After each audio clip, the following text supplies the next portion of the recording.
చాలా సంతోషం, చాలా ఆనందం. ఏదైతే జోన్ 3లో ఉన్న అన్ని నిదానపురం గాని మైలవరం బ్రాంచ్ కెనాల్ మీద తరతరాలు సుమారు ఒక 30-35 సంవత్సరాలు నాగార్జున సాగర్ నీళ్ళు వచ్చిన దగ్గర నుంచి ఈ తెలంగాణ రాష్ట్రంలో ఉన్న ఈ మధిర నియోజకవర్గంలోని ఎర్రుపాలెము మధిర మండలాల్లో సుమారు 33,000 ఎకరాలు పేరుకి నాగార్జున సాగర్ ఆయకట్టులో నీరుంటది. చాలీచాలని నీరుతో ఈ 33,000 ఎకరాలు అనేక దశాబ్దాల నుంచి రైతులు చాలా ఇబ్బంది పడుతున్నమాట వాస్తవం. ఆనాడు రాష్ట్ర విభజనకు ముందు కూడా గౌరవ ఇప్పుడు శాసనసభ్యులు ఉప ముఖ్యమంత్రి గారు భట్టి గారు ఇందాక కారులో వచ్చేటప్పుడు చెప్తున్నారు, ఆనాడు కూడా ప్రయత్నం చేశారు. కొన్ని కారణాల చేత ఆనాడు ఈ లిఫ్ట్ ని పూర్తి చేయలేకపోయారు.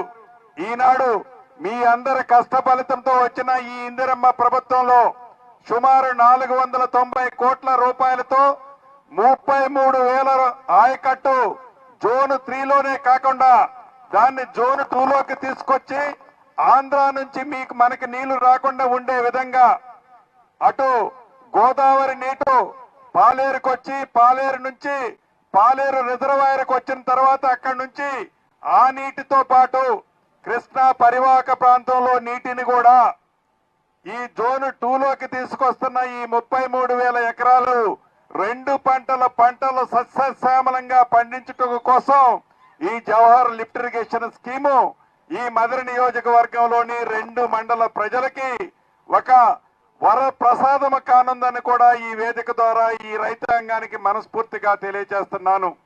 మీకు తెలియంది కాదు, పేదోడి ప్రభుత్వం ఇందిరమ్మ రాజ్యం వచ్చిన తర్వాత ప్రతి గృహిణికి 200 యూనిట్లు ఉచిత విద్యుత్, ఆడబిడ్డలు ఎంత దూరం ప్రయాణం చేసినా ఆర్టీసీ బస్సులో ₹1 బస్ ఛార్జీ లేకుండా ప్రయాణ సౌకర్యం, పేదవాడికి జబ్బు చేస్తే 10 లక్షల రూపాయల వరకు రాజీవ్ ఆరోగ్యశ్రీ కార్యక్రమం ద్వారా మెరుగైన వైద్యం. వీటితో పాటు ఉగాది నుంచి గౌరవ ఉత్తమ్ కుమార్ రెడ్డి గారి ఆధ్వర్యంలో గౌరవ ముఖ్యమంత్రి రేవంత్ రెడ్డి గారు సూచనలకి అనుగుణంగా సన్న బియ్యాన్ని దేశంలో ఏ రాష్ట్ర ప్రభుత్వము ఇకపైన ఈనాడు మన తెలంగాణ పేద తెలంగాణ అయినా అప్పుల తెలంగాణ చేసిపోయినా పేదవాడికి అండగా ఉండాలని ఈ పేదోడి ప్రభుత్వం పేదవాడికి ఎన్ను తట్టి నిలబడాలని ఈ ప్రభుత్వం ఈనాడు సన్న బియ్యంతో పాటు 10 సంవత్సరాలు ఒక్క రేషన్ కార్డు ఆనాట ప్రభుత్వం ఈనాడు మన ప్రభుత్వం పేదవాడికి అర్హులైన అందరికీ రేషన్ కార్డులు ఇస్తూ 10 సంవత్సరాలలో వారు చేసిన నిర్వాహకం వల్ల పేదవాడి కళ ఇంటి కళలాగానే మిగిలిపోయింది.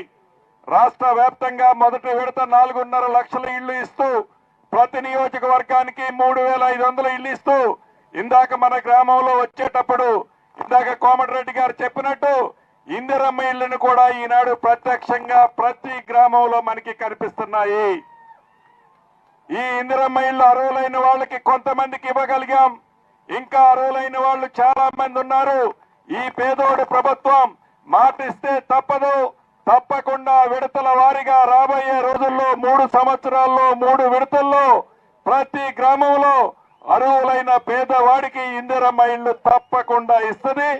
గౌరవ ఉప ముఖ్యమంత్రి గారు ఆర్థిక శాఖ మంత్రి గారు ప్రతి సోమవారం నాడు ఏ పేదోడైతే ఇందిరమ్మ ఇళ్లు కట్టుకుంటున్నాడో ఆ కట్టుకునే పేదవాడికి సోమవారం నాడు టెన్షన్ గా వారు కట్టిన లెవెల్ను బట్టి ఫౌండేషన్ కడితే ₹1,00,000, స్లాబ్ లెవెల్కి వేస్తే మరొక 1,00,000, షాబులు వేస్తే 2 లక్షలు, గోప్రవేశం అప్పుడు ₹1,00,000 ఈనాడు ఈ ప్రభుత్వం టింగ్ టింగ్ టింగ్ అంటూ మీ ఖాతాల్లో జమ చేస్తుంది.